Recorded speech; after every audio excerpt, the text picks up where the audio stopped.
যে আল্লাহর নাফরমানি করে সে মূলত মূর্খ। এই কারণে অজ্ঞতা, এটা তার মূর্খতা। এই জন্যই এই কথাটা বলতেছিলাম, প্রতিটা পাপী বেওকুফ,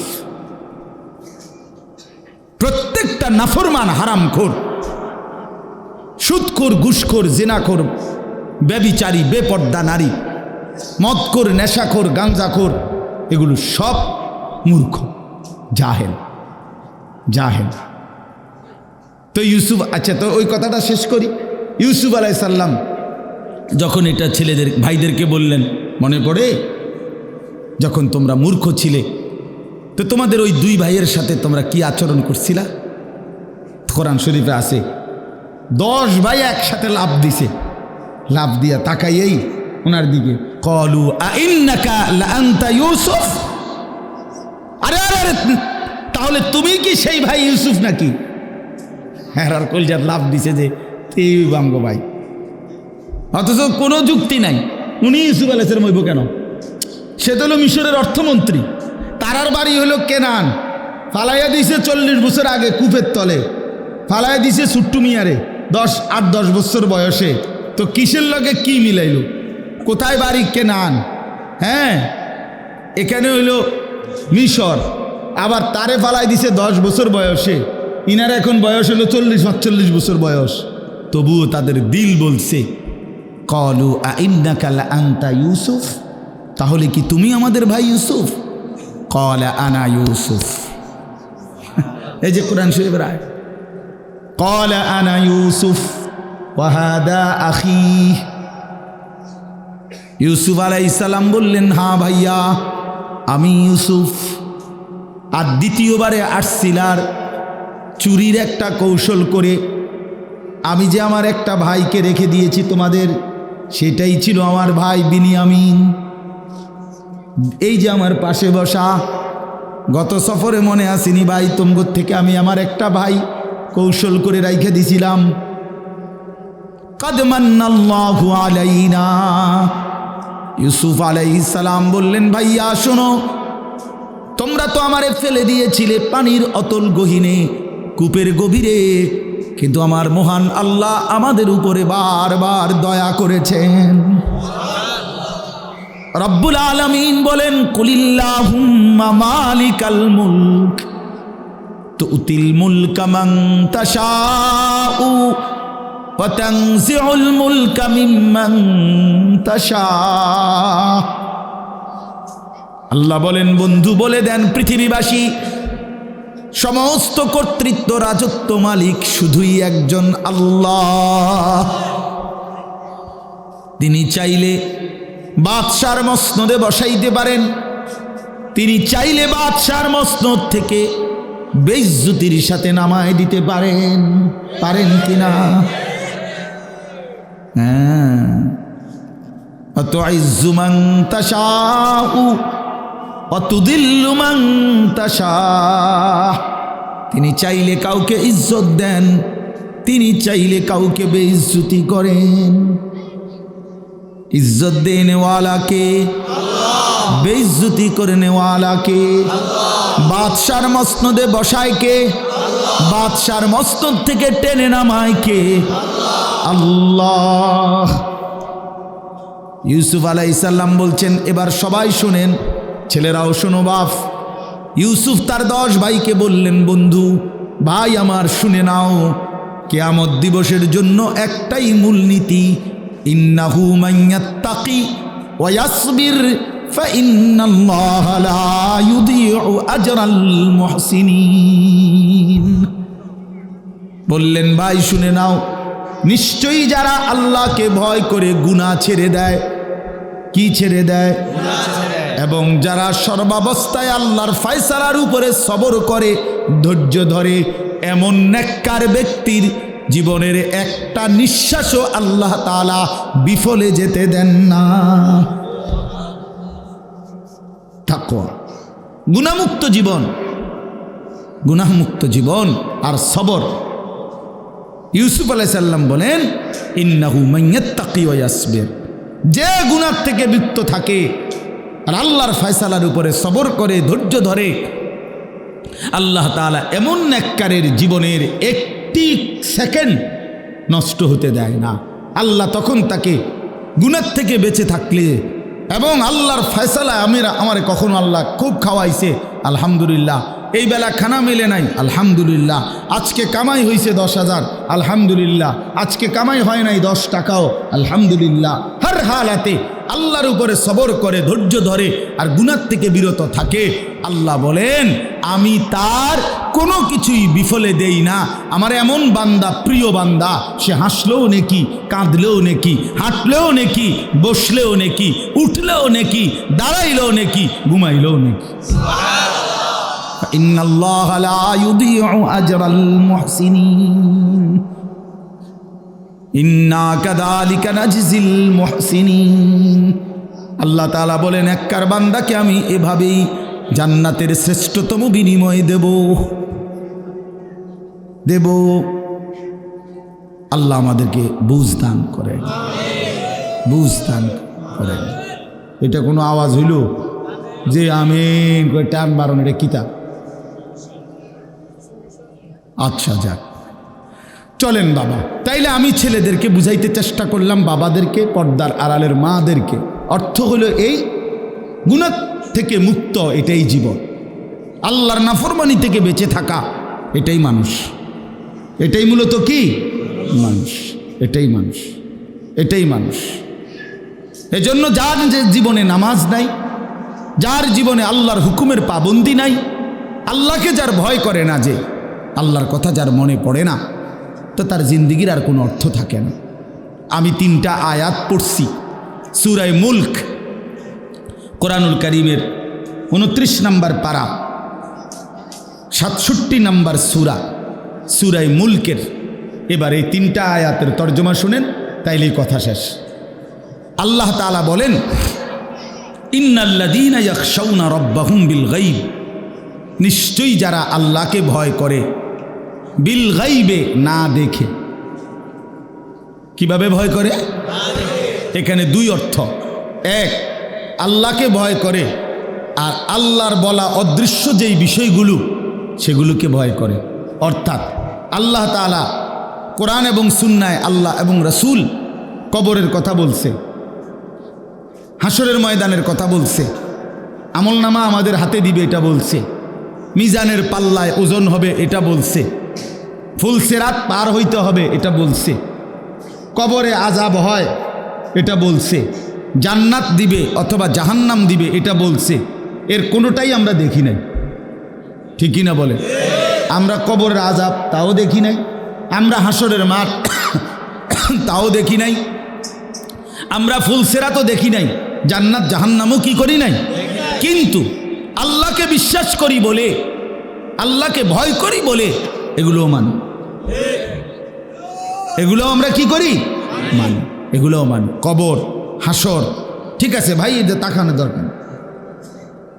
তো কবর, হাসর, মিজান, ফুলসিরাত, জান্নাত, জাহান্নাম, এগুলোকে যে ভয় করে সেই আল্লাহকে ভয় করে। আর আল্লাহকে যে ভয় করে, খোদার কসম, এটার অর্থ একটাই, সে গুনাহ থেকে বিরত থাকে। গুনাহ থেকে যে বিরত থাকে সেই আল্লাহকে ভয় করে। এজন্য আল্লাহকে ভয় করে এ কথার মানে কি? গুনাহ থেকে বিরত থাকে। গুনাহ থেকে বিরত থাকে এ কথার ফলাফল কি? আল্লাহকে ভয় করে। এই কাগজের এই পিঠও পিঠ, কাগজের এই পিঠ তো এই পিঠ, এই পিঠ তো এই পিঠ, এটা আলাদা করা যায় না। মানে ধরেন এই পৃষ্ঠাটার মধ্যে তো কোনো লেখা নাই, আছে তো এটা হালাই দেন, এটা তো কাম নাই। কাম হলে আমার এই পৃষ্ঠাটা আনা, এটার মধ্যে লেখা আছে, এটা কেমনে ফেলাইবেন? বুঝেন নাই? এই লেখা টিকায় রাখতে হইলে কি করতে হইব? এটা নাহলে আলাদা করবো কি দিয়া? ওটা তো 2 পার্টও আলাদা। ঠিক এরকম আল্লাহকে ভয় করে তো গুনাহ থেকে বিরত থাকে, গুনাহ থেকে বিরত থাকে তো আল্লাহকে ভয় করে। তো এই পিঠে যদি লেখেন আল্লাহর ভয়, তো ওই পিঠে পাইবেন গুনাহ থেকে বিরত থাকে। এতে পিঠে যদি দেখেন গুনাহ থেকে বিরত থাকে, তো ওই পিঠ উল্টাইলে দেখবেন আল্লাহকে ভয়, আল্লাহকে ভয় করে। আপনজন যদি নিজের সন্তান, নিজের ভাই নষ্ট করে দেয়, তার চাইতে বড় অপরাধ আর কি বলে? এর চাইতে বড় জুলুম আর কি হইতে পারে? এতটা ছোট বাচ্চা, এই বাচ্চা তার হাতে এই বড় মোবাইলটা তুলে দেওয়ার এতটুকু আকল, দিমাগ, এতটুকু বিবেক যদি না থাকে তো আমাদের সমাজ টিকবে কীভাবে বলে? ছোট ছোট বাচ্চা যদি সবাই যদি দিন রাত এই গুনার মধ্যেই লিপ্ত থাকে তো আমাদের আগামী প্রজন্ম, আগামী জেনারেশন আলোকিত মানুষ হবে কীভাবে? চরিত্রবান হবে কীভাবে? 3 বছরের বাচ্চাও যদি মোবাইল ছাড়া না ঘুমায়, ভাত খাইতে না চায়, তো আমাদের ভবিষ্যৎ কি? আগামী সম্ভাবনাটা কি আমাদের বলে? এই জন্য আসলে এটা জুলুম। কমপক্ষে অপ্রাপ্তবয়স্ক বাচ্চার হাতে যেই বাপ, ভাই, আত্মীয় স্বজন এই বড় মোবাইল তুলে দেয়, আপনি তার উপরে জুলুম করলেন, নিজে অনেক বড় ক্ষতি করলেন। রাসূলুল্লাহ সাল্লাল্লাহু আলাইহি ওয়াসাল্লাম বলছেন, কুল্লু মাউলুদিন ইউলাদু আলাল ফিতরা, প্রতিটি মানব সন্তান ইসলাম মানার, আল্লাহকে মানার পুরা যোগ্যতা নিয়ে এই পৃথিবীতে ভূমিষ্ঠ হয়। ফাআবাওয়াহু ইউহাব্বিদানিহি আও ইউনাসসিরানিহি আও ইউমাজ্জিসানিহি, অতঃপর মা বাবা, এখানে ব্যাখ্যার মধ্যে আছে অভিভাবক, মা বাবা সহ অভিভাবক ওই সন্তানটিকে, ওই মানব ভূমিষ্ঠ বাচ্চাটিকে ধীরে ধীরে ইহুদি বানিয়ে দেয়, অথবা খ্রিস্টান বানিয়ে দেয়, অথবা অগ্নিপূজক বানিয়ে দেয়। তাহলে অভিভাবক নষ্ট করে দেয়। আল্লাহ নবী সাল্লাল্লাহু আলাইহি সাল্লাম বলছেন, আর রাজুলু আলা দীন খলিলিহি, মানুষ যাকে সঙ্গী বানায় তার দ্বারা মানুষ প্রভাবিত হয়। যে যার সাথে উঠা বসা করে, চলাফেরা করে, কিছু সময়ের ব্যবধানে তার প্রভাব তার মধ্যে আসে। তাই জন্য এটাই যদি আপন হয় মোবাইলটা, তো তার মধ্যে খামখেয়ালি, খাহেসাত, নফসের পূজা, মনের চাহিদার যথেচ্ছ অনুসরণ, এটাই তার মধ্যে আসবে। একটা পর্যায়ে বাচ্চা এখনই সমস্ত ছেলে পেলে মা বাবা, পরিবার, ধর্ম, আখেরাত কিছুর সাথে কোনো বন্ধন নেই। অধিকাংশ সন্তানের জীবনটা শুধুই মোবাইল কেন্দ্রিক, বন্ধুবান্ধবদের আড্ডা আর এই মোবাইল দেখা, এই এক জীবনের উপরে 12, 14, 16, 18 ঘন্টা হায়াতের শেষ। তো এই ছেলেটা বুঝতেও চাচ্ছে না যে অধীর ভবিষ্যতে তার কি হবে। এই সময়গুলো, এই হায়াতের এই লম্বা টাইম আর তো ফিরবে না।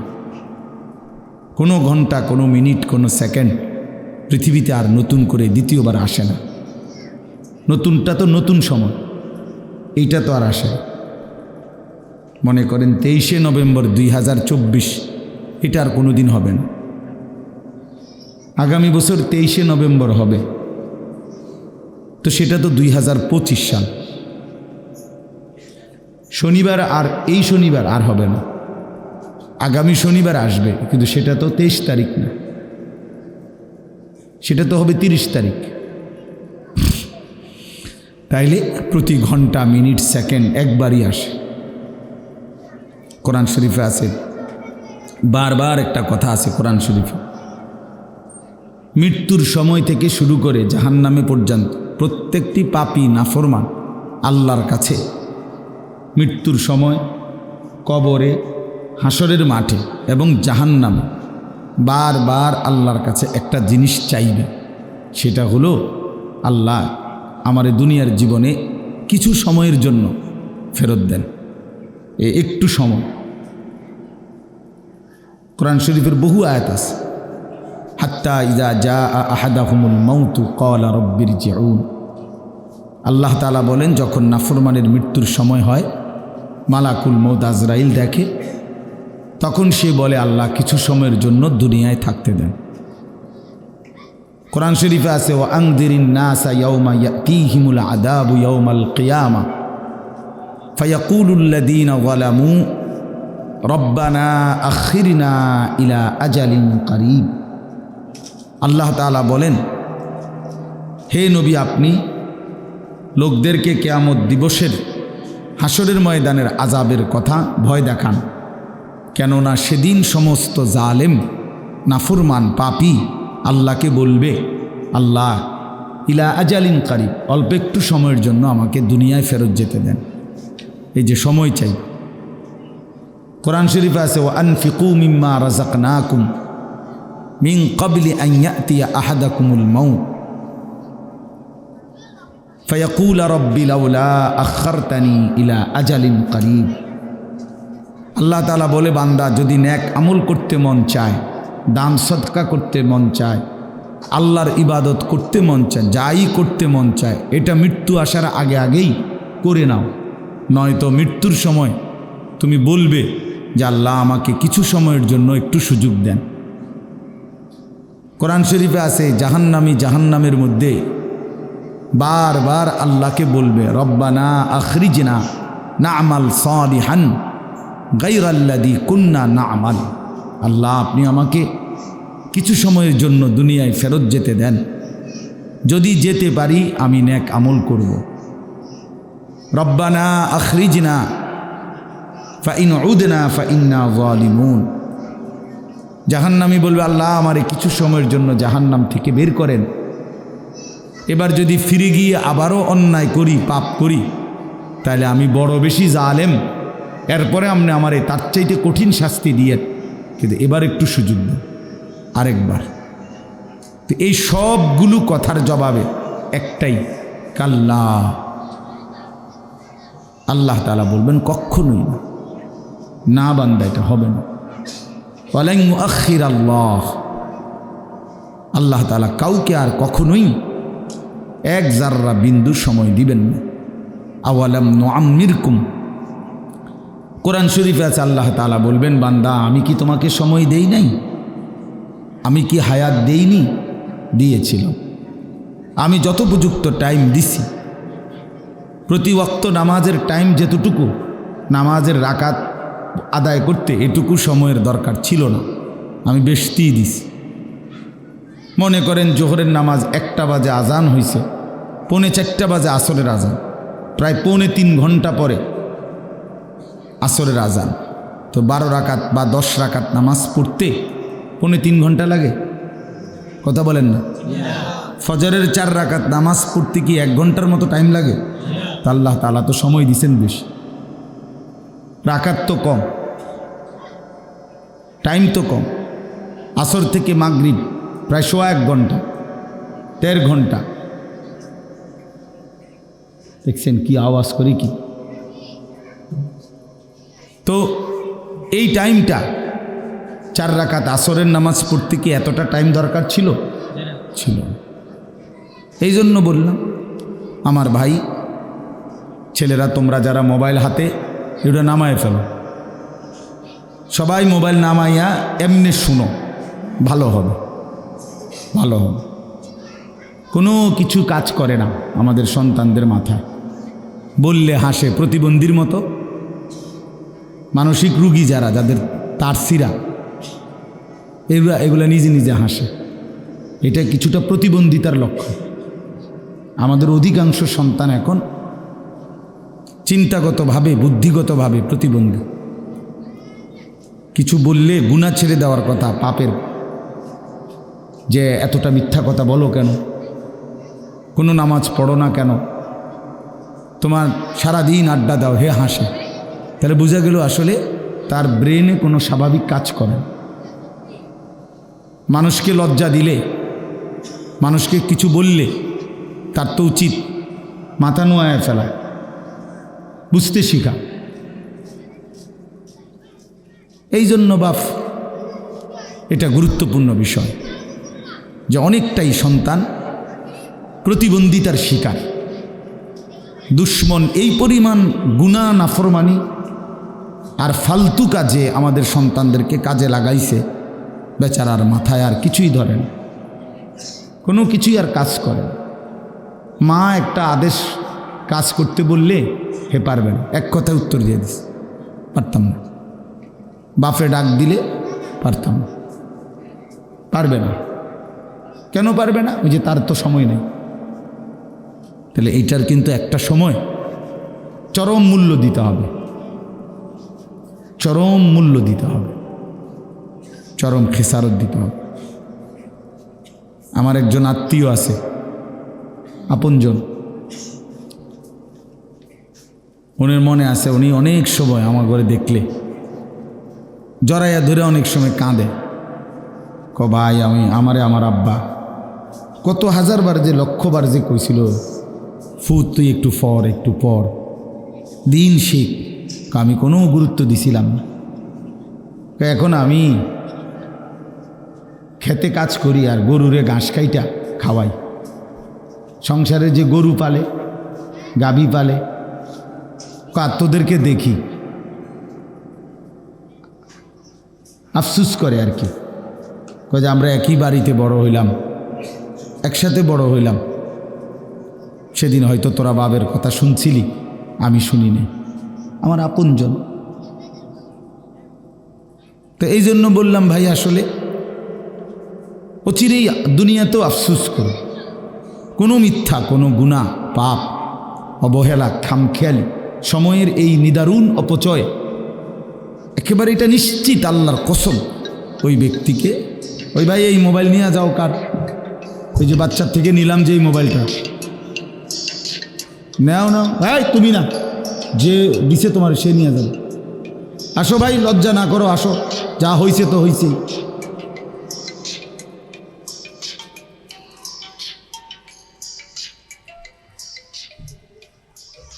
তো এই জন্য এটা আফসুস করতেই হবে। কোরআন শরীফে আছে, এই কথাটা মনোযোগ দিয়ে শোনেন। কোরআন শরীফ আছে একেবারে প্রত্যেকটা পাপী নাফরমান, আমি কিংবা আপনি, ছেলেরা তোমরা কিংবা বাবারা, কোরআন শরীফ আছে প্রত্যেকটা পাপী নাফরমান হাসরের ময়দানে একটা শব্দ বারবার বলবে। সেটা কি? ইয়া লাইতানি, আফসুসের শব্দ। হায় যদি, ইয়া লাইতানি কুনতু তুরাবা, হায় আমি যদি আজ মাটি হয়ে যেতাম। ইয়া লাইতানি লাম উতা কিতাবিয়া, হায় আমার আমল নামাজ যদি আমার হাতে না দিত। ইয়া লাইতাহা কানাতিল কাদিয়া, হায় আজ যদি আমার মৃত্যু হয়ে যেত। সব হাসরের ময়দানের আফসুস। ইয়া লাইতানি ইত্তাখাযতু মা'আর রাসূলি সাবিলা, হায় যদি আমি রাসূলের পথ ধরতাম। ইয়া লাইতানি লাম আত্তাখিজ ফুলানান খলিলা, হায় আমি যদি ওই অসৎ মন্দ লোককে বন্ধু না বানাইতাম। ইয়া লাইতানি লাম উশরিক বিরব্বি আহাদা, হায় আমি যদি আল্লাহর সাথে শিরিক না করতাম। ইয়া লাইতানি কুনতু মাআহুম ফাআফুজা ফাওজান আযীমা, হায় আমি যদি আল্লাহর প্রিয় বান্দাদের সঙ্গী হতাম, তাহলে আজ আমিও সফল হতাম। ইয়া লাইতানা আতা'না আল্লাহ ওয়া আতা'না আর-রাসূলা, হায় আমি যদি আল্লাহ এবং রাসূলের আনুগত্য করতাম। এসব কোরআনের আয়াত। ইয়া লাইতানি কদ্দামতু লি হায়াতি, হায় আমি যদি দুনিয়ায় থাকতে আজ এই আখিরাতের জন্য কিছু নেকি পাঠাইতাম। এই দেখছুনি ভাই, সবগুলো কি কোরআনের আয়াত, সবগুলো কোরআন।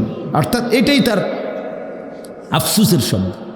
তাহলে বোঝা গেল প্রত্যেকটা গুনাহ, পাপ, আল্লাহর নাফরমানি আজ কিংবা কাল, দুনিয়া আখিরাত দুই জায়গাতেই আফসুস আনবেই আনবে, আনবেই আনবে। প্রতিটা গুনার শেষ মাথায় আফসুস আছে, হতাশা আছে। প্রতিটা গুনার পিছনে আগুন আছে, প্রত্যেক গুনার পিছনে আগুন জ্বলে, আগুন জ্বলে। এজন্য কোরআনুল কারীমে আল্লাহ তাআলা বলছেন, ইয়া আইয়ুহাল্লাযীনা আমানু কু আনফুসাকুম ওয়া আহলিকুম নারা, হে ঈমানদারগণ নিজেকে এবং পরিবারের সদস্যদেরকে আগুন থেকে বাঁচাও। নারান, তাহলে বোঝা গেল দুনিয়াতে বলছে যে আগুন থেকে বাঁচাও, তাহলে মানে আগুন থেকে বাঁচাও মানে কি বলেন আপনারা, কি মনে হয়? কি গুনাহ থেকে? সহজ কথা, গুনাহ থেকে কি করো? বাঁচাও। কারণ এই বোঝা গেল গুনার অপর পিঠে কি আছে? আগুন আছে। এই জন্য রাসূলুল্লাহ সাল্লাল্লাহু আলাইহি সাল্লাম বলছেন ওয়া ইন্নাল ফুজুরা ইয়াহদি ইলান নার, প্রত্যেকটি গুনাহ পাপ জাহান্নামের দিকে টেনে নিয়ে যায়। ওয়া ইন্নাল বিররা ইয়াহদি ইলাল জান্নাহ, এই ছেলেটাকে কি খুঁজে পাওয়া গেল না? এই যে বাঁশি বাজায় যে ছেলেটা,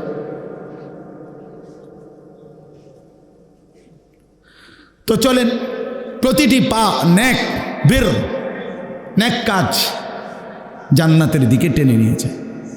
ইয়াহদি ইলাল জান্নাহ, জান্নাতের দিকে টেনে নিয়েছে। এই জন্য বাপ ছেলেরা ভাই সবাইরে বলি, তোমরাও আলাদা শোনো, মনোযোগ দিয়ে শোনো। আমি এক্ষুনি অল্প একটু সময় কথা বলবো আল্লাহ চাইলে।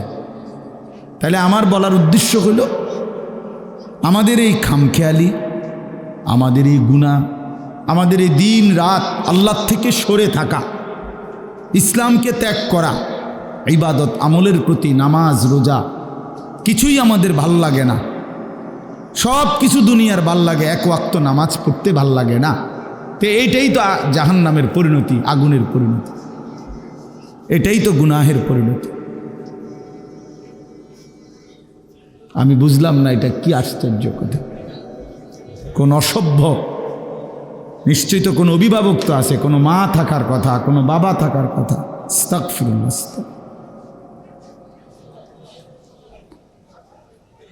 আচ্ছা চলেন, তো এই জন্য বললাম বাপ আফসুস আনবেই আনবে, আমারও আপনার আনবে। কোরআন শরীফে আছে, আরে হাদিসে আছে, আল্লাহর নবী সাল্লাল্লাহু আলাইহি ওয়াসাল্লাম বলছেন আল্লাহর নেক বান্দারা যখন জান্নাতে যাবে, জান্নাতে কোনো দুঃখ নাই, আফসুস নাই, কোনো রকমের সামান্য কোনো বিরক্তি ক্লান্তি কিচ্ছু নাই। লা ইয়ামাসসুহুম ফিহা নাসাবুন ওয়া মা হুম মিনহা বিমুখরাজিন। আল্লাহ বলে জান্নাতি বান্দা কোনো ক্লান্তি স্পর্শ করবে না এবং জান্নাত থেকে তাকে কখনোই বের করা হবে না। তাহলে জান্নাতে কোনো আফসোস থাকবে না। কিন্তু এরপরেও নবীজি বলছেন সাল্লাল্লাহু আলাইহি ওয়াসাল্লাম যে জান্নাতি বান্দার একটা আফসোস থাকবে। জান্নাতে যাওয়ার পরেও জান্নাতি বান্দা একটি আফসোস করবে। কি সেই আফসোস? আফসোস করবে, হায় দুনিয়ায় যেই সময়গুলো আল্লাহর জিকির, আল্লাহর স্মরণ, আল্লাহর ইবাদতে কাটাই নাই, ওই সময়গুলোর জন্য আফসোস করবে। সেই সময়গুলো যদি আল্লাহর ইবাদতে কাটাইতাম তাহলে আজকে আমার জান্নাত আরো উঁচা হতো, আরো উপরে উঠতে পারত। এই আফসোস, সময়ের অপচয়, এটার জন্য জান্নাতে গিয়েও কি হবে? আফসোস। হায়াতের অপচয়, জীবনের অপচয়, এটা সাংঘাতিক ব্যাপার। হাসরের ময়দানে বান্দার প্রতি আল্লাহর প্রথম প্রশ্ন, আন উমরিহি ফিমা আফনাহু, বান্দা বলো আমার দেওয়া হায়াত কোথায় শেষ করেছে? এই প্রথম প্রশ্ন। দ্বিতীয় প্রশ্ন আবার বলো, ও আন শাবাবিহি ফিমা আবলাহু, আলাদাভাবে আবার বলো শুধু যৌবন কালটা কোথায় খরচ করছে। একবার বলবে পুরা হায়াত, সেটা কোথায় শেষ করেছ। আবার বলবে যে পৃথকভাবে আবার বলো যে প্রাপ্তবয়স্ক বালেগ হওয়ার পর থেকে 40 বছর 45 বছর পর্যন্ত এই যে যৌবন কাল, এইটা কোথায় ব্যয় করছে। তার মানে কিসের প্রশ্ন? হায়াতের। এই সময় কোথায় শেষ করছিলা বান্দা, এটা বলো, এটা বলো। কোরআন শরীফে আছে, আল্লাহ তাআলা বলেন সুম্মা লাতুসআলুন্না ইয়াওমাইদিন আনিন নাঈম। আল্লাহ তাআলা প্রত্যেককে আল্লাহর দেওয়া প্রতিটি নিয়ামত সম্পর্কে অবশ্যই অবশ্যই জিজ্ঞেস করবেন, জিজ্ঞেস করবেন। লাতুসআলুন্না, আরবি ভাষায় লামে তাকিদ বা নুনে তাকিদের সিগা, মানে অবশ্যই অবশ্যই জিজ্ঞেস করবে। ফাওয়ারাব্বিকা লানাসআলান্নাহুম আজমাইন। আল্লাহ বলেন কসম বান্দা, আমি আমার কসম করছি। আল্লাহ নিজের কসম করে বলছে। আল্লাহ বলেন আমি আমার নিজের কসম করে বললাম তোমাদের সকলকেই আমি আল্লাহ জিজ্ঞেস করব। ফাওয়ারাব্বিকা লানাসআলান্নাহুম আজমাইন আম্মা কানু ইয়ামালুন। যা কিছু তুমি জীবনে করেছিলে আমি জিজ্ঞেস করি। ওয়াকিফুহুম ইন্নাহুম মাসউলুন। কোরআন শরীফে আছে আল্লাহ ফেরেশতাদেরকে হাসরের ময়দানে বলবে আমার প্রতিটি বান্দাকে দাঁড় করাও, এখন তাদেরকে একজন একজন করে জিজ্ঞেস করা হবে। প্রিয় বন্ধু আমার, এটা মনে রাখার বিষয়, আমাকেও আপনাকেও জিজ্ঞেস করা হবে। হায়াতের এই সময়গুলো, রাত দিন, এই ঘন্টা, এই মিনিট, এই সেকেন্ড, এই বন্ধুদের আড্ডা, মদের আড্ডা, জুয়ার আড্ডা, মোবাইলের আড্ডা, নারীর আড্ডা, অশ্লীলতা, বেহায়াপনা, অসভ্যতা, নোংরামি, নাচ গান, গল্প গুজব, গান বাদ্য, এই মিনিট, এই সেকেন্ড, এই সময় আল্লাহর কাছে জবাব দিতে হবে। জবাব দিতে হবে। হাসতে হাসতে ছেলেরা নামাজ পড়ে না, শুধু শুধু কোনো কারণ, শরীর স্বাস্থ্য, চোখ নাক কান হাত পাও হাঁটু কোমর কনুই, আপনার কোনো অসুবিধা নেই। গতকাল শুক্রবার ছিল না, গতকালকে আগের দিন রাত্রে থেকে আমার এই হাড্ডিটা এখানের, শুধু এই হাড্ডিটার মধ্যে কি ঘুম থেকে উঠার কারণে নাকি কেউ বলতেছে ঠান্ডার কারণে অথবা বাত ব্যথার, মানে এতটা প্রচণ্ড ব্যথা করে যে সকালবেলা আমি শুক্রবার আমার জুমার নামাজের মসজিদ ঢাকায়, সকালবেলা তো আমি ঘুমাই, আমি মসজিদে গিয়ে পৌঁছছি 4:30 বাজে রাতের, তার 5:40 ফজরের জামাত, ফজরের নামাজ পড়ে আমি শুইছি। কিন্তু এইটার ব্যথায় মানে আমি 11টা পর্যন্ত এই কাতরাইছি, ঘুমাইতে আসছি না, মানে এতটা প্রচণ্ড, মানে নড়লেই ব্যথা করে, মনে যেন ছিঁড়ে যাইতেছে ব্যথায়, এমন অবস্থা। তো কিছুই না, শুধু এই হাড্ডিটাতে একটু ব্যথা করে, এতটুকুই, আর কিচ্ছু। কিন্তু আমার 5 ঘন্টার ঘুম কোরবান হয়ে গেছে, আর কোনোভাবেই ঘুমাইতে পারি না, এতটা অস্থিরতা। এখন আমার সাথী দুজন ঘুমাইছে, কিন্তু আমি ঘুমাইতে পারি, শুধু এই পাশ ও পাশ ছটফট ছটফট করছি। তো ভাইয়া, আল্লাহ তাআলা যদি 1 ঘন্টা 1 মিনিটের জন্য সুস্থতা তুলে নেয়, আরাম সরায় নেয়, আল্লাহর কসম পৃথিবীর কোনো নারী ছবি, তোমার মোবাইল আর তোমার বন্ধু কোনো কিছুই তোমার এই সুখ আনতে পারবে। এই আমার এই কথাটা দোস্ত বুঝতে শিখো, বুঝতে শিখো। প্রতি ঘন্টা প্রতি মিনিট আল্লাহ তাআলা আমাদেরকে সুস্থ রাখতেছেন।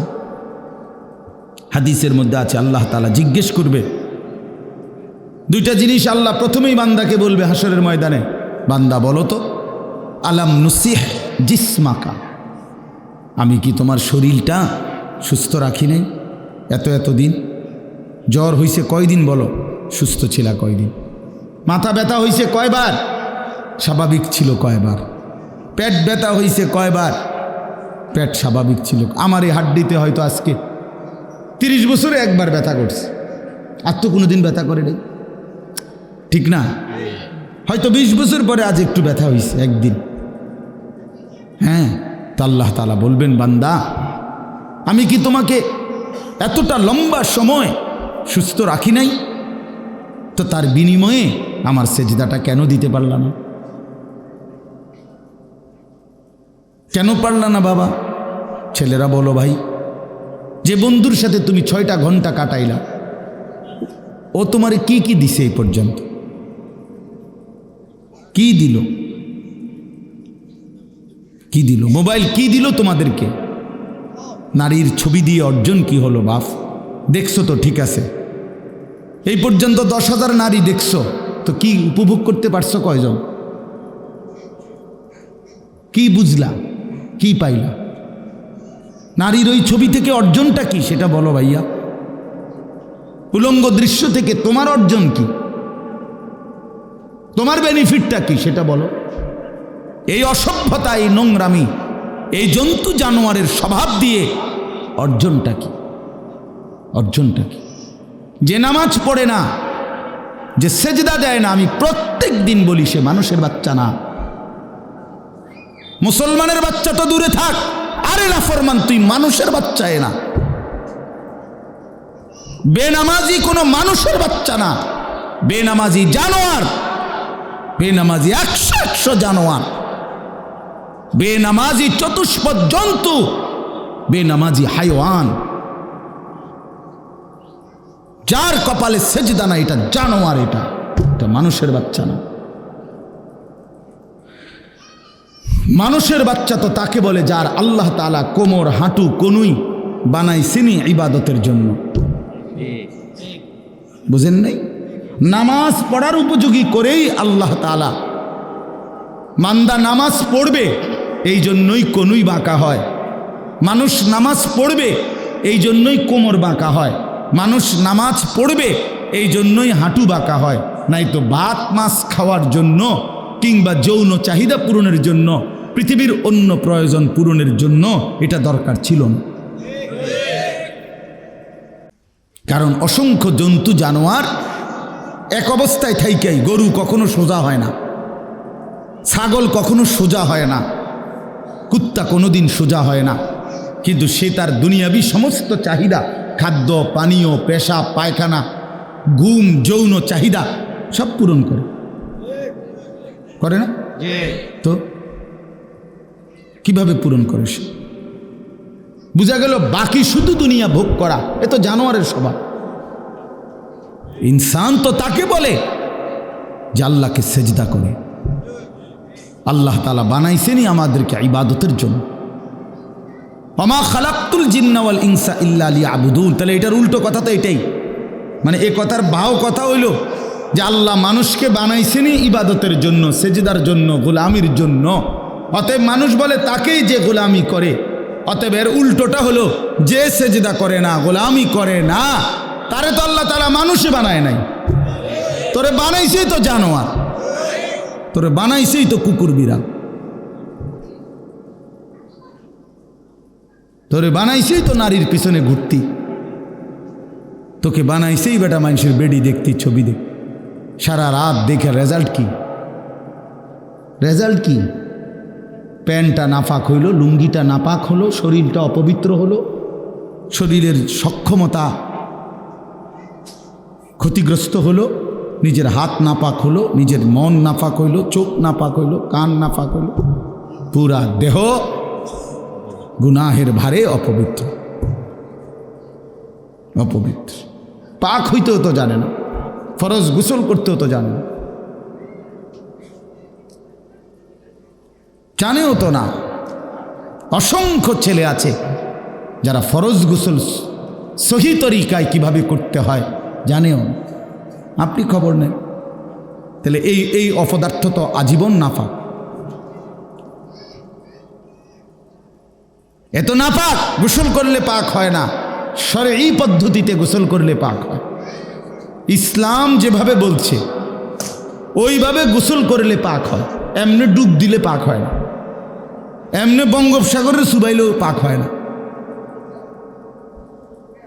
শরীয়ত সম্মত পদ্ধতিতে গোসল করতে হয়, ইসলাম নির্ধারিত পদ্ধতি বলছে। এই জন্য বাপ আমি অনুরোধ করলাম, লম্বা বয়ান মাকসাদ না আমার, তোমরা অনেকগুলো ছেলে বসছো, আমার কয়েকজন বয়স্ক বাবাও বসছেন, আপনাদের সবাইকে লক্ষ্য করে এই কথাটাই বললাম। 1 নম্বর কথা হলো এটা, নিজের জীবনের উপরে কদর করেন, হায়াতের কদর করেন, ভাবতে শিখেন। কাজে লাগাইল এই হায়াত, নষ্ট করে দিল এই হায়াত। একবারই, শুধু একবার। জিন্দিগির কোনো ইউটার্ন হয় না, রাস্তার ইউটার্ন হয়, মানে পিছন দিকে আবার আসা যায়। ওই মাঝখানের কাঁটাটা দিয়ে ঘুরলে আবার পিছনে আসা যায়, এটা রাস্তায়। কিন্তু হায়াতের ইউটার্ন হয় না, চাইলেই আর পিছনের দিকে আসা যায় না।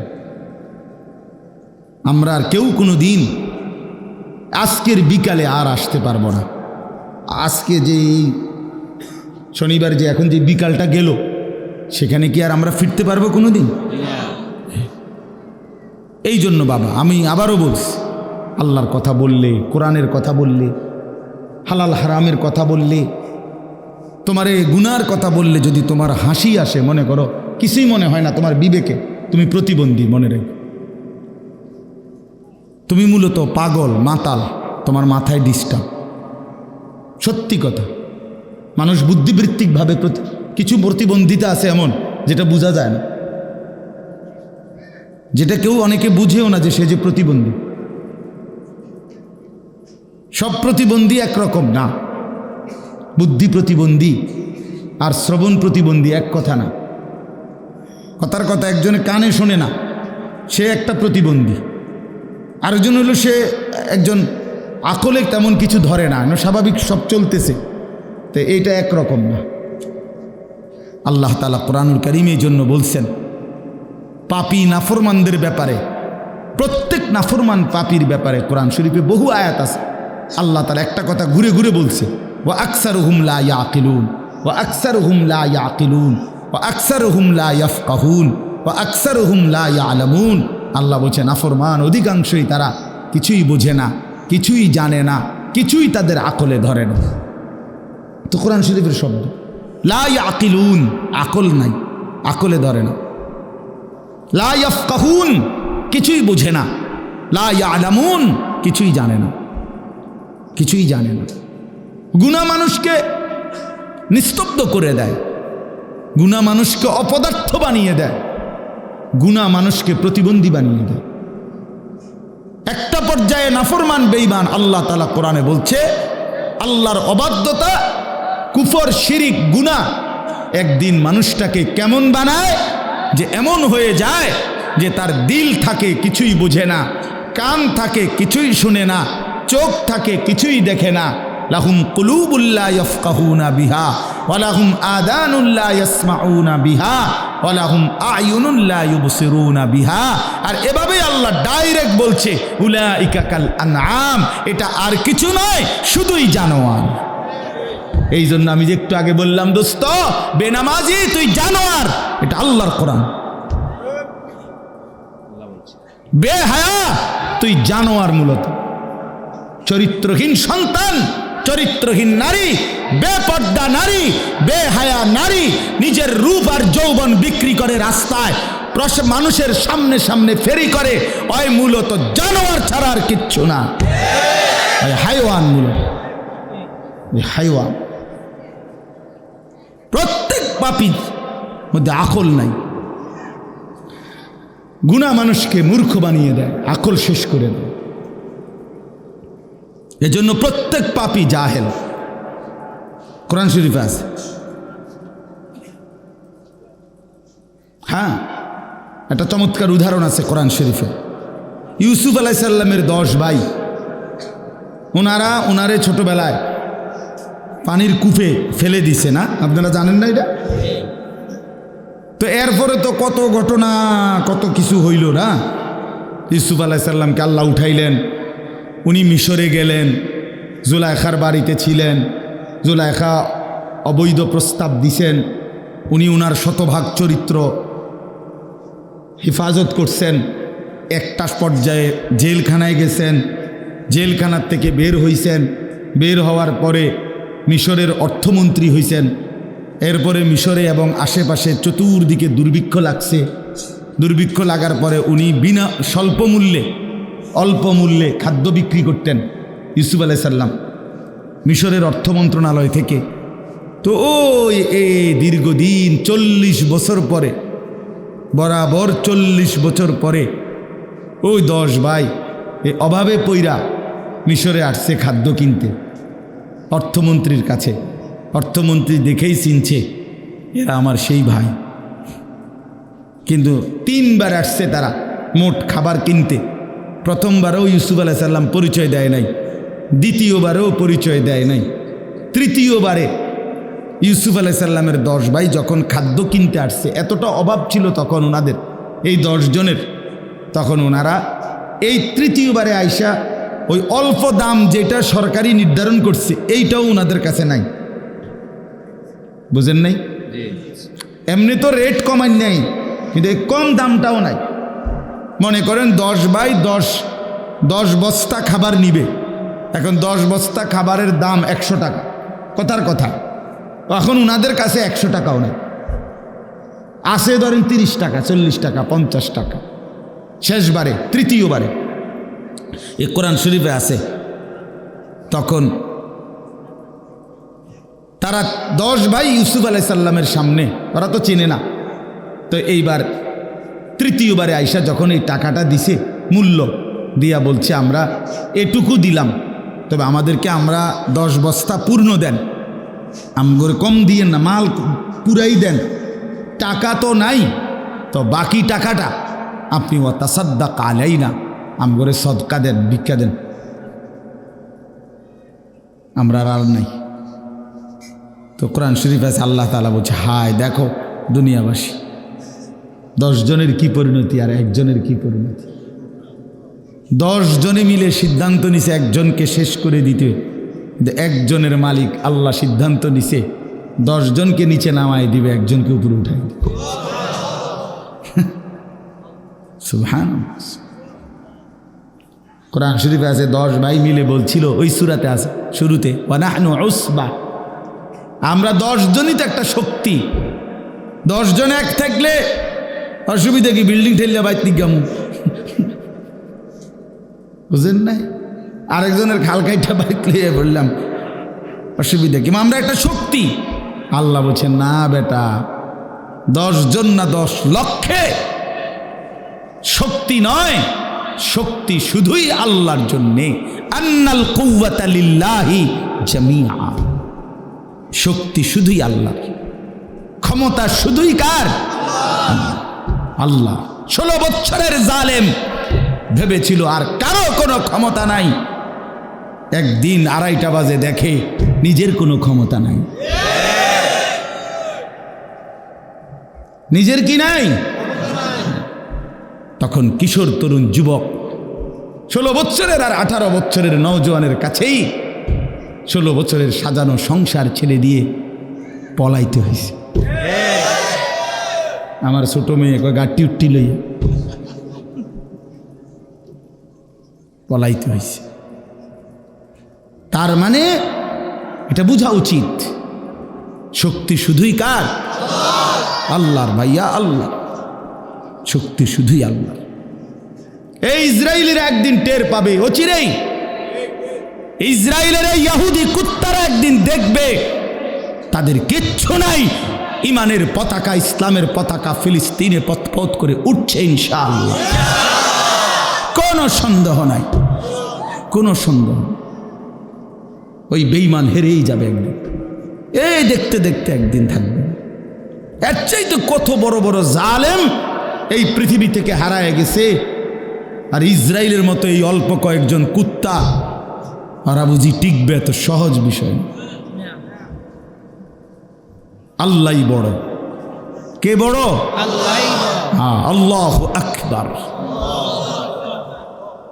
আল্লাহু আকবার, আল্লাহই বড়, আল্লাহই বড়। ওয়ালা যিকরুল্লাহি আকবার, আল্লাহ বলেন আল্লাহর স্মরণ এটাই বড়, আল্লাহই বড়, আল্লাহই বড়, আল্লাহই বড়। ছেলেরা নষ্ট হইও না, মুসলমানের বাচ্চা, তোমাদেরকে বলি, এই অল্প সময়ের মধ্যে দেখবা হক আর বাতিলের যুদ্ধ দেখবা, ইসলাম আর কুফরের যুদ্ধ দেখবা, ইমানদার আর বেঈমানের লড়াই দেখবা।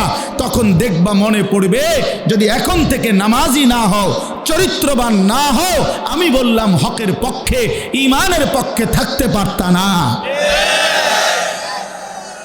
বেঈমান তোমাদেরকে কাপুরুষের কাতারে পাঠাই দিবে, বুজদিলের কাতারে পাঠাই দিবে, পারতা না। সারা পৃথিবীব্যাপী ইমান আর কুফরের যুদ্ধই হবে শেষ পর্যন্ত।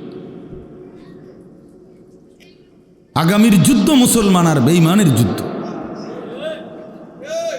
এবং সেটা বিশ্বব্যাপী। আগামীর যুদ্ধ মাহাদি আর দাজ্জালের যুদ্ধ। আর সেটা বাংলাদেশ না, সেটা পৃথিবীর। মাহাদিও সারা পৃথিবীর, দাজ্জালও সারা পৃথিবীর। বুঝেন নাই হিসাবটা? সারা বিশ্বব্যাপী। তো এই জন্য ইউসুফ আলাইহিস সালাম তখন ভাইদের এই অসহায় করুণ অবস্থা দেখা তখন তিনি আজকে আর মনটারে মানাইতে পারছে না যে হায় আমার ভাইরা, আজ তোমরা কত ছোট হয়ে গেল, আজকে ভিক্ষা চাইতেছ, সাদকা দেন। তখন তিনি বললেন, হাল আলিমতুম মা ফাআলতুম বিইউসুফা ওয়া আখিহি ইদ আনতুম জাহিলুন। এই কথা এটা বলতে ইউসুফ আলাইহিস সালাম তখন বললেন, তোমাদের কি মনে পড়ে তোমাদের যে একটা ভাই ছিল ইউসুফ, এবং তার সাথে আরও এক ভাই বিনিয়ামিন, এই দুই ভাইয়ের সাথে ইজ আনতুম জাহিলুন, যখন তোমরা জাহেল ছিলে, মূর্খ ছিলে, কি করেছিলে? মনে পড়ে তোমাদের?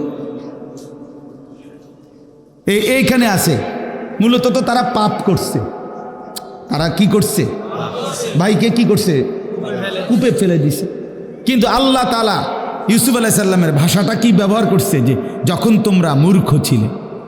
এই আয়াতের তাফসিরে স্পষ্ট আছে। এজন্য তাফসির ইবনে কাসিরে আমি নিজে পড়ছি, কুল্লু মান আসাল্লাহা ফাহুয়া জাহিল।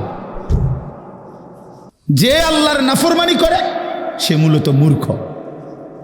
এই কারণে অজ্ঞতা, এটা তার মূর্খতা। এই জন্যই এই কথাটা বলতেছিলাম, প্রতিটা পাপী বেওকুফ, প্রত্যেকটা নাফরমান হারামখোর, সুদখোর, ঘুষখোর, জিনাখোর, ব্যভিচারী, বেপর্দা নারী, মদখোর, নেশাখোর, গাঞ্জাখোর, এগুলো সব মূর্খ, জাহেল। তো ইউসুফ, আচ্ছা, তো ওই কথাটা শেষ করি। ইউসুফ আলাইহিস সালাম যখন এটা ছেলেদের ভাইদেরকে বললেন, মনে পড়ে যখন তোমরা মূর্খ ছিলে, তো তোমাদের ওই দুই ভাইয়ের সাথে তোমরা কি আচরণ করছিলা? কোরআন শরীফে আছে 10 ভাই একসাথে লাফ দিছে, লাফ দিয়া তাকাইয়েই ওনার দিকে, ক্বালু আইন্নাকা লাআনতা ইউসুফ।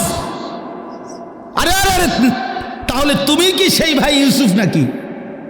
হ্যাঁ, আর কলজার লাফ দিছে যে তুই বাঙ্গ ভাই, অথচ কোনো যুক্তি নাই। উনি ইউসুফ আলাইহিস সালাম হইব কেন? সে তো হলো মিশরের অর্থমন্ত্রী, তারার বাড়ি হলো কেনান, ফালাইয়া দিছে 40 বছর আগে কূপের তলে, ফালাইয়া দিছে ছুট্টু মিয়ারে 8-10 বছর বয়সে। তো কিসের লগে কি মিলাইল? কোথায় বাড়ি? কেনান। হ্যাঁ, এখানে হইল মিশর।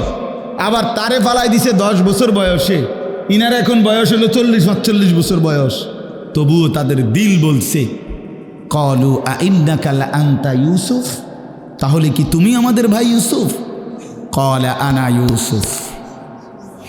এই যে কোরআন শরীফের আয়াত, ক্বালা আনা ইউসুফ ওয়া হাদা আখি। ইউসুফ আলাইহিস সালাম বললেন, হ্যাঁ ভাইয়া, আমি ইউসুফ।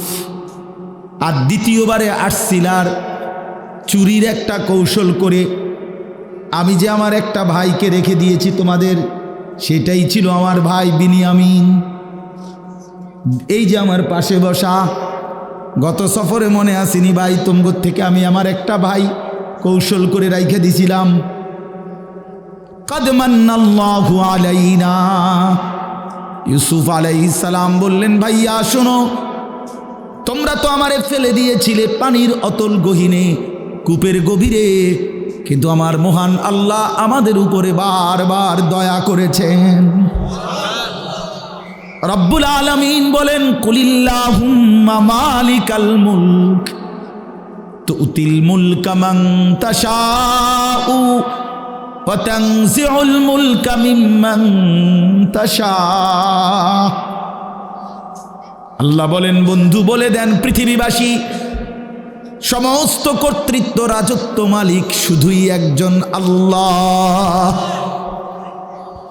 তিনি চাইলে বাদশার মসনদে বসাইতে পারেন, তিনি চাইলে বাদশার মসনদ থেকে বেইজ্জতির সাথে নামায় দিতে পারেন কিনা?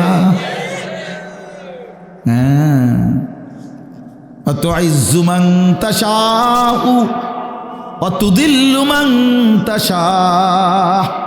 তিনি চাইলে কাউকে ইজ্জত দেন, তিনি চাইলে কাউকে বেইজ্জতি করেন। ইজ্জত দেনে ওয়ালা কে? আল্লাহ। বেইজ্জতি করনে ওয়ালা কে? আল্লাহ। বাদশার মসনদে বসায় কে? আল্লাহ। বাদশার মসনদ থেকে টেনে নামায় কে? আল্লাহ। আল্লাহ। ইউসুফ আলাইহিস সালাম বলছেন, এবার সবাই শুনেন, ছেলেরাও শোনো বাপ। ইউসুফ তার 10 ভাইকে বললেন, বন্ধু ভাই আমার শুনে নাও, কিয়ামত দিবসের জন্য একটাই মূলনীতি, ইন্নাহু মান ইয়াত্তাকি ওয়া ইয়াসবির ফাইন্নাল্লাহা লা ইউযিউ আজরাল মুহসিনিন।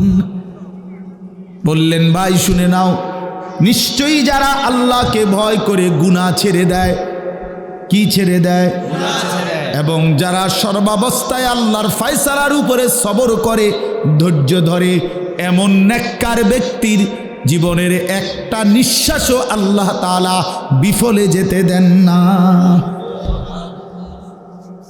তাকওয়া, গুনাহমুক্ত জীবন, গুনাহমুক্ত জীবন আর সবর।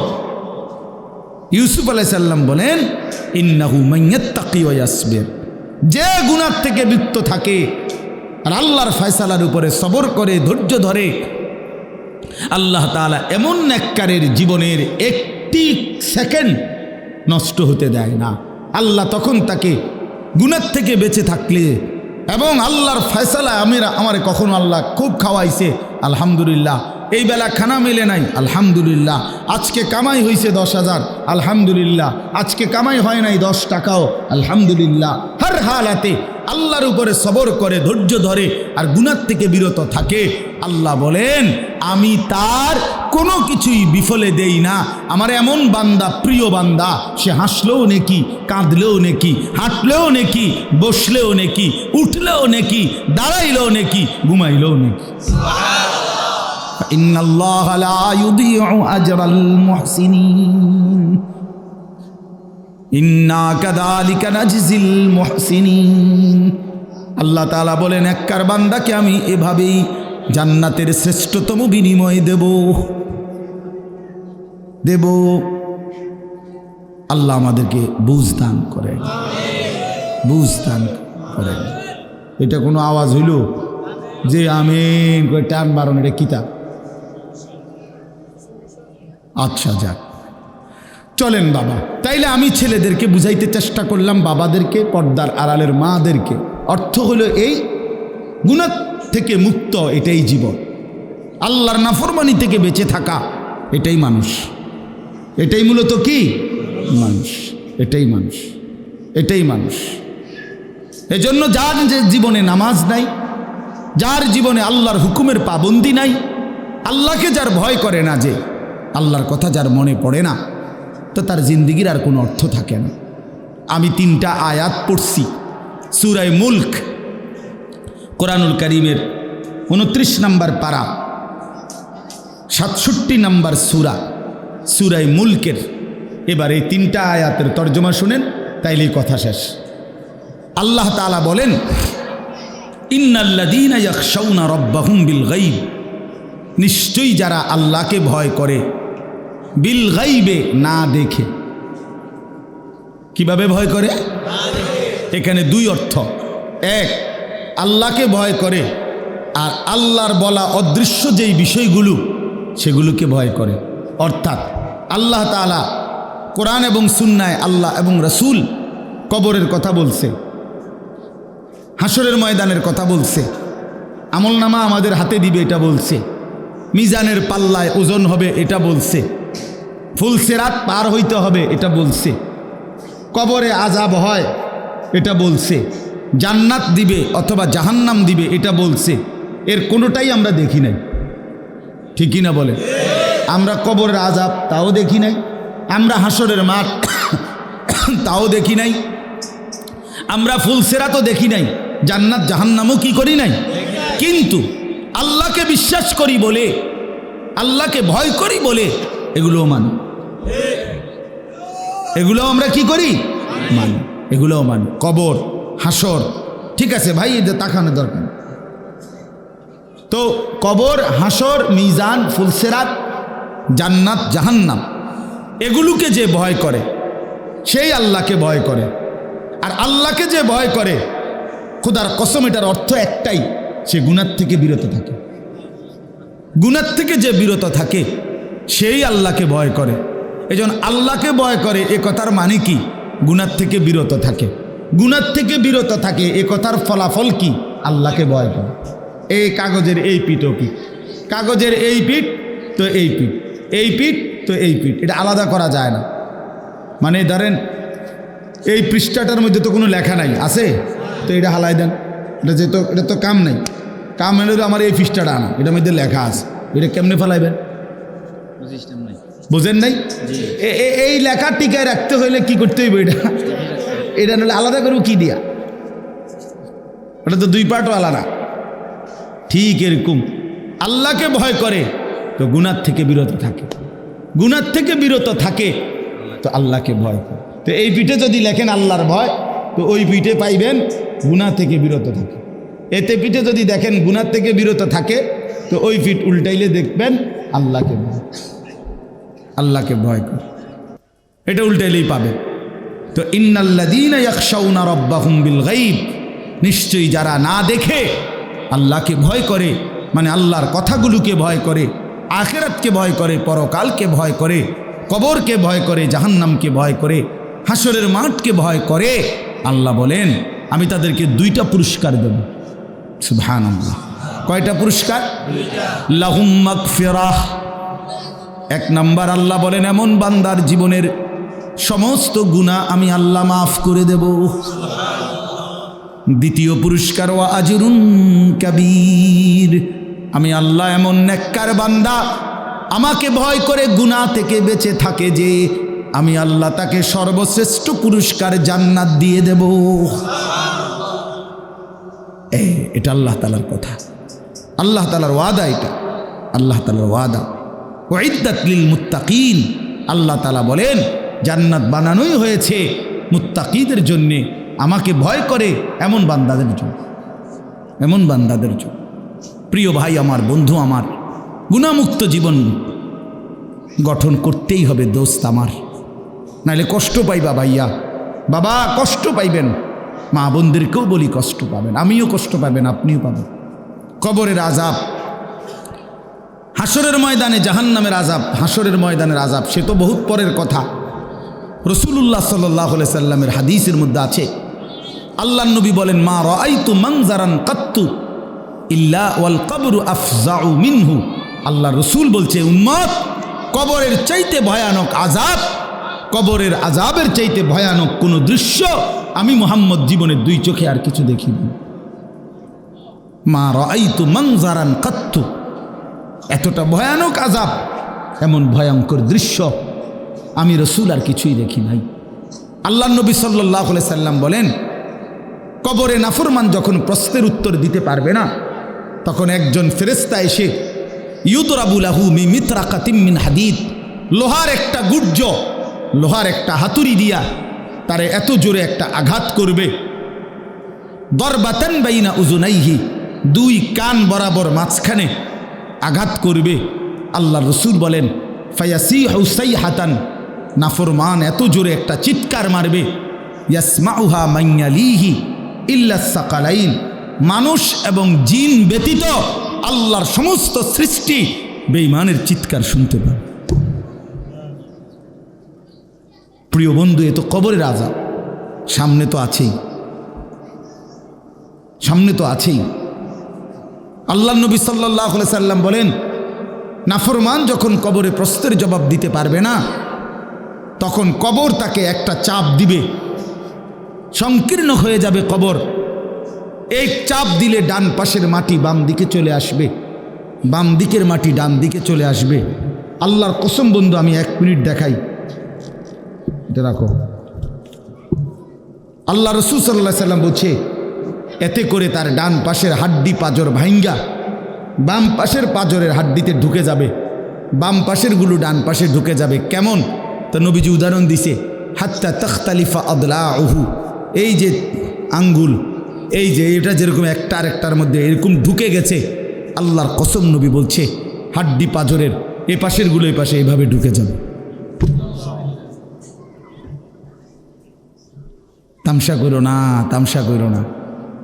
হ্যাঁ, মানুষের বেডি সাউন আর মোবাইল আর একটা মোটরসাইকেল চালান আর চুলের এমনি একটু পরপর ফিরাউন, এটা ছাগলামি ছাড়া আর কিচ্ছু না।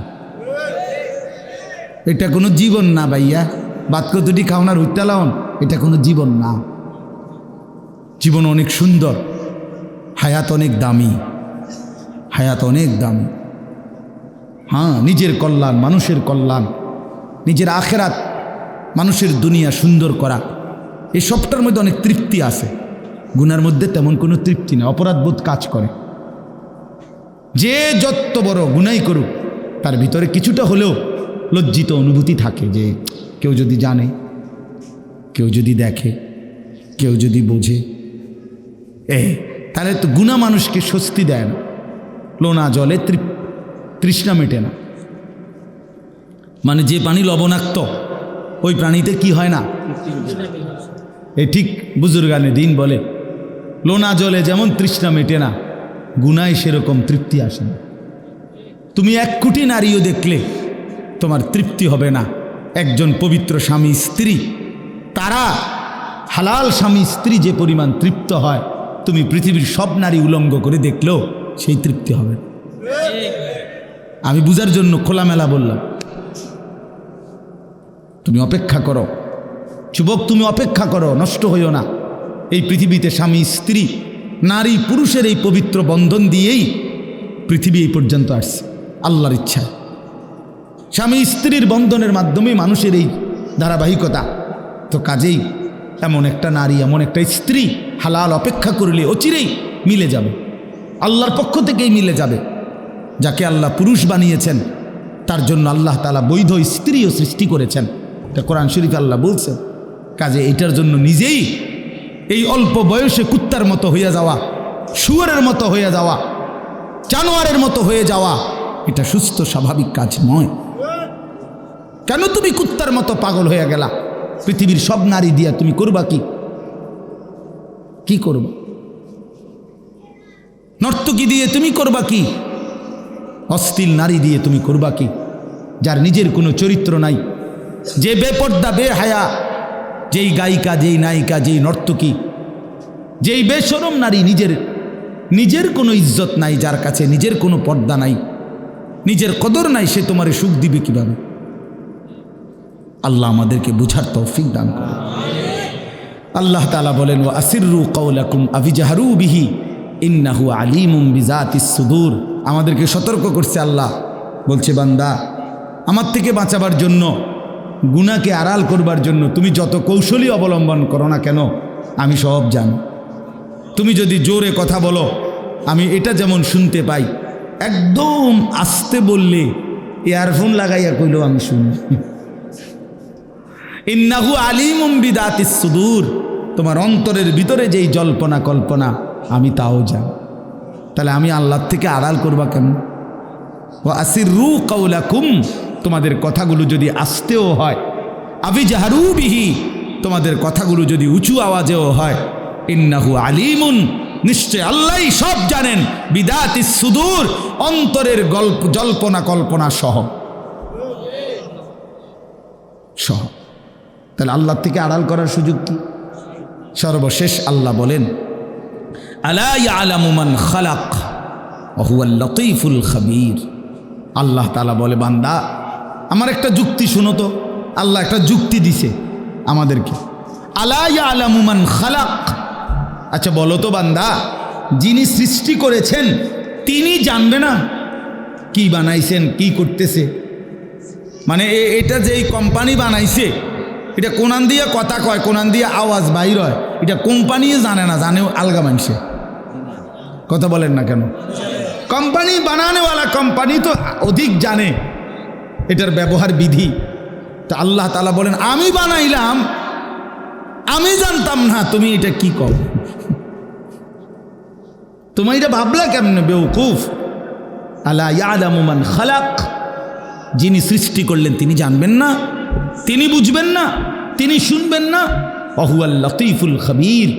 অতএব শুনে নাও বান্দা, আল্লাহ তাআলা সূক্ষ্ম থেকে সূক্ষ্ম, বিন্দু থেকে বিন্দু বিষয়ও জানেন এবং পৃথিবীর সমস্ত সৃষ্টির ব্যাপারে একসাথে খবর রাখেন।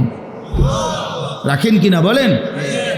আল্লাহ থেকে আড়াল করার কোনো সুযোগ, কোনো সিস্টেম নাই। যিনি বানাইছেন তিনিই জানেন, কি বানাইছেন, কি করছে সব জানেন। এজন্য আল্লাহ তাআলা বলেন, আলাম ইয়ালাম বিআন্নাল্লাহা ইয়ারা। বান্দা মনে রেখো, আমি কিন্তু সারাক্ষণ তোমাকে দেখি। কতক্ষণ? রাত 2টা, দিনের 2টা আল্লাহর কাছে বরাবর। একাকী কিংবা প্রকাশ্য আল্লাহর কাছে বরাবর। 7 আসমানের উপরে 7 তবক জমিনের নিচে আল্লাহর কাছে বরাবর।